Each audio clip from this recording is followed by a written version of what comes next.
Hi everyone, it's Tracey here from Art Fibre Stitch. This is part 2 of a video that we started last time, and we're making a fabric vessel. And I'm going to continue on here, but I'll try and catch you up in case you missed number 1. And I decided I'd do it out of this hand-dyed linen that I had, and I'm only using half of it. And the other half I'm then going to fold over to be the inside of my vessel. So I've put a little bit of felt or something behind it because this is a linen and it's not quite, it's a bit flippy floppy. And what I'm doing now is I'm just finishing off some of the stitching that I have to do because I have added bits and pieces of rustic looking pieces of fabric, pieces of paper, all kinds of things really. I have a leaf skeleton in there. I have some eco dyeing, whatever, so long as it's in this sort of color range, and I am trying to do a rustic look. All right, so what I'm doing at the moment is I've grabbed a darker color, a more robust kind of reddy rust color, and I'm using that to attach some more things down. I had already done quite a lot of stitching in the last episode, and so now I'm just doing some of the bits that I missed and making sure that they're all down. And I'm also just trying to get a bit more color in, a little bit more. It was a little bit wishy-washy, so I wanted it to be just a little bit stronger color. And that's what I'm doing here, running stitch up there to attach in that leaf skeleton, and then I'll add in something else. So here I'm adding in some little bits of dried leaves, and they were very long, and because this long piece of material I have is going to be wrapped around something in a roundish shape, I thought I'll just make them a bit smaller. That way they'll go around the curve easier. So I've snapped them in half, these lovely little, what are they, a Banksia leaf. And I'm just using this thread that is going to be a different color to it, and just couching it on, just like I would couch on anything. And we've done that. We have paper and we have leaves and we have all kinds of things in there. As long as it fits this theme that we're after, that's what I'm wanting to do. So seed stitch or fly stitch or running stitch, I use them all. And they're all very simple stitches, but so very effective. But you can see what I'm doing. I am just working on this 1/2 of this long strip that I have decided I'll use. And pretty soon we're going to finish with the stitching, or finish with the decorating maybe, and then we're going to put it together. I'm working my way along, and then I think, oh, I might pop a little gum nut in here. So you might have seed pods, or bits of rusty wire, or all kinds of interesting things you could add that are going to fit to this theme. Dried flowers, if they're robust enough, you know, you will just find things. Just keep your eyes open as you walk around. Whenever I'm finished with the thread, through to the back, and I'm going to just do a couple of stitches there. Now it's not going to matter how messy we get on the back because we are covering it. We are going to fold that flap over, and that will be a nice clean inside.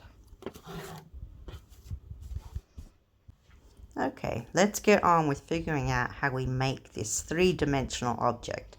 What I'm doing now is I'm just giving myself a rough measurement of where it's going to go to. I'm leaving at least 1 inch each side, and I'll remember that measurement because I'll use that when I create a base, because I want the base to fit in nice and snugly. So I've folded it over. And now what I'm doing is I'm going to stiffen it with something. Now that could be a piece of plastic, it could be some, well, this is a very stiff, interfacing. Lots of things you could use. So as you can see, I've only stitched on the front, and I have put that interfacing inside. I've got my measurement here of how big I think it'll be, and I've left myself a lot of space on the sides that I'll do something with when I overlap, but this is to really get a measurement for the base. Now I'll use some more interfacing, I think. Now, say if your base was 14 inches, then you would want something with a circumference of around about that for the bottom. And so what I'm thinking is I've got 6 inches there already. If I make it an oval shape, and it takes a little bit of working out, but you know, it's really we've left extra, so it doesn't matter. We don't have to be precise. So this is a rectangle, and it's got, I could use any shape I wanted, if I wanted it to be a circle or what have you, but I've decided I wanted an oval kind of shape. So I know that I've got that, and I'm looking here and I'm thinking, okay, so those 4 sides have to equal what I'm saying is the distance that I'm going to wrap the other piece around, if you see what I mean. So this is how you make a pattern for it, really.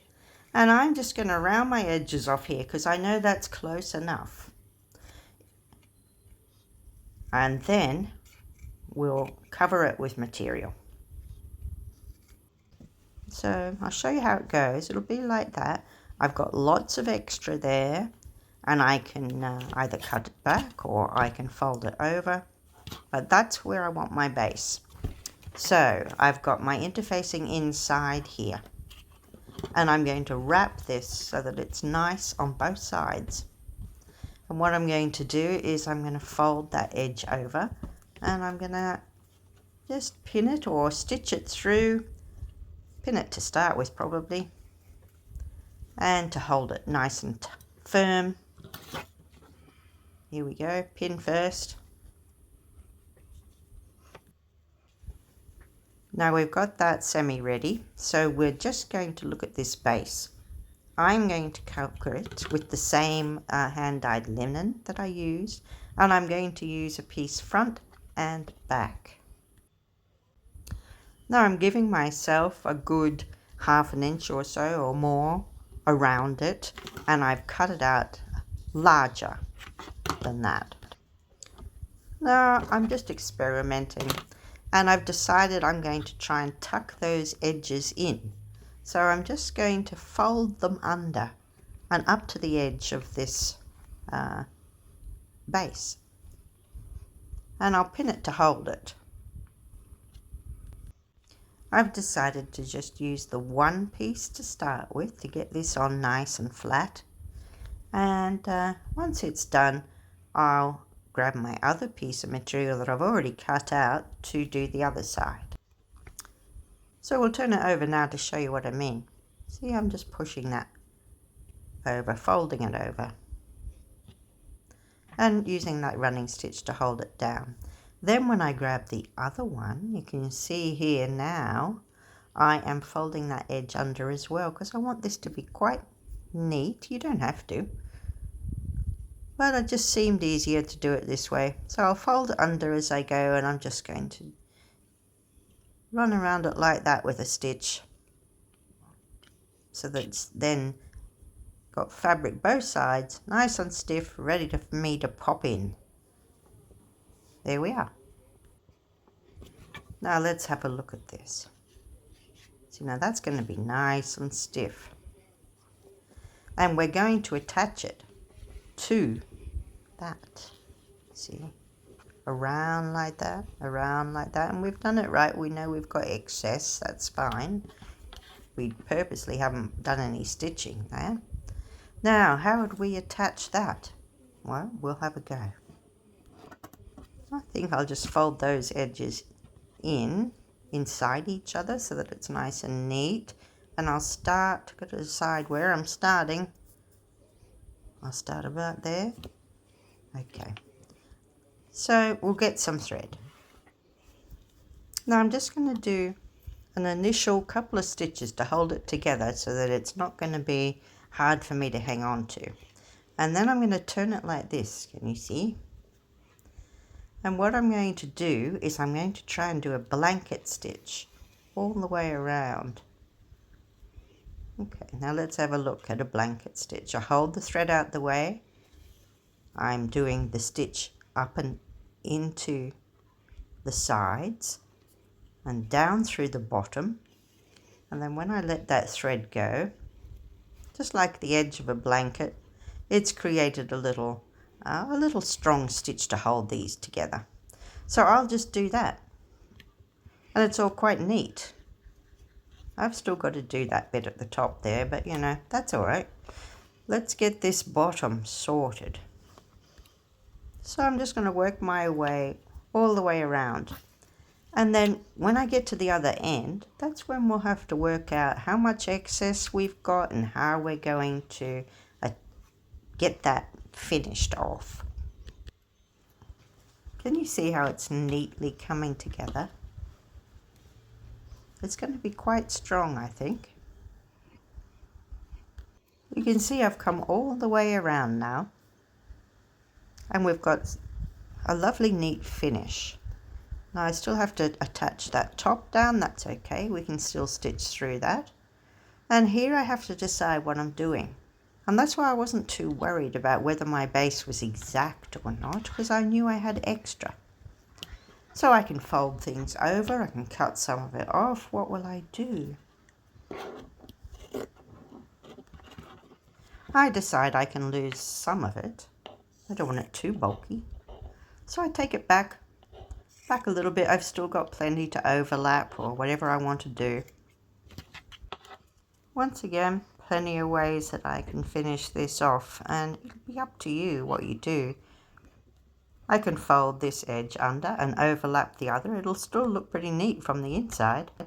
But as I'm folding it and manipulating it and looking at it and thinking about it, I decide I'm going to sew those two together there, and that'll be the inside. It'll be like a seam, and it'll look pretty neat.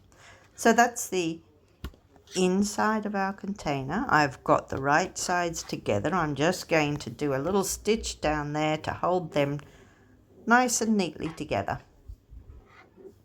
and then I'll work on the outside by folding one over the other. Don't forget also that I have just that tiny bit more to attach to the base now that we've actually got a seam. So I'll do that as well. And this is going to be the bit that's underneath, so that really doesn't matter. I'm just making sure it all is joined together. And then I'm going to use the other side to flap over it and maybe make that more decorative, like it's part of it. So we've got our three-dimensional fabric vessel shape. Here's where I finished doing that base, making sure that the base is completely attached all the way. This last little bit, I've decided how I'm finishing that off. Once I'm finished there, I'll travel up the side, and where I flapped it over, I'll just put a few stitches in there as well. I can hold it down with any stitch I like. I'm just doing a little bit of seed stitch just to put something in that blank space. I'll continue it over here on the other side. So I've removed that pin there that I had holding it together. And like I say, this is where you can make it imaginative. You can pop in a little bit of fancy stitching. You could couch something on. At the moment, I'm just making sure that's up, done nicely. And then I get to this bit. You know, I'll go out and around that. That's really folded over that one, but I liked that bit. Why not? You could add a button, you could add a whatever. But I decide I'm going to add just some more natural elements. A few finishing touches.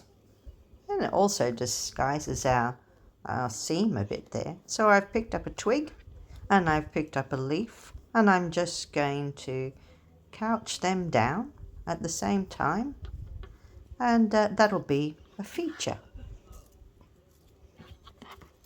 Whilst I'm at it, why not add this little spray of leaves in? Can do that too.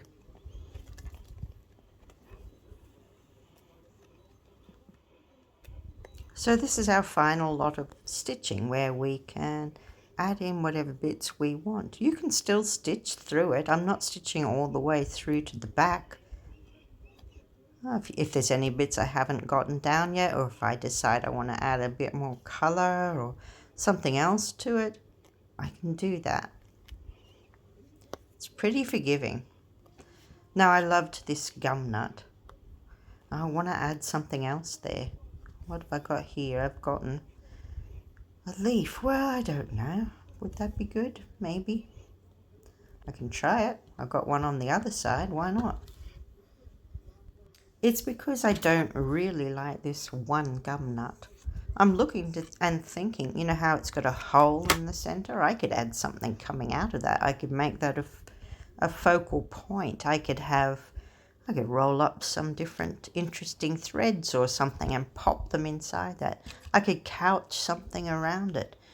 I could, oh, here's something else I can shove in there. You see what I mean? I could do that. But I decide against it. Look, it's looking quite good when we look around. Whilst I'm thinking about it, I'll try a few other things. I have a look at these leaves, but they're a bit brittle. They won't really stitch on and stay where I want them. I try other things. I mean, I could poke something in. We've got these lovely folds there.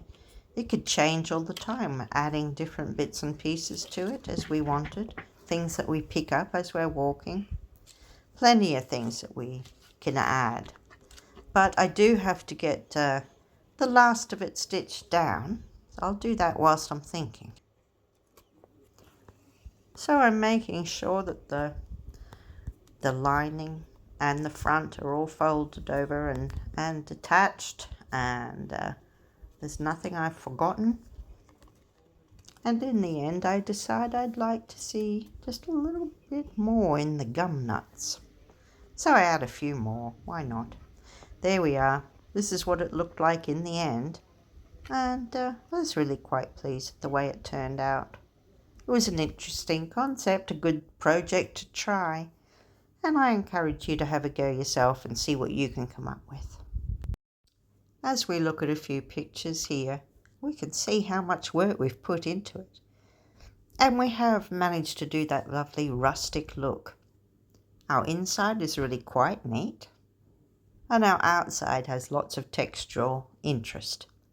So I hope you've liked this project. If you have, don't forget to like and subscribe if you haven't already, and I'll see you next time for something else unusual or different, whatever we can come up with. Thanks again for watching.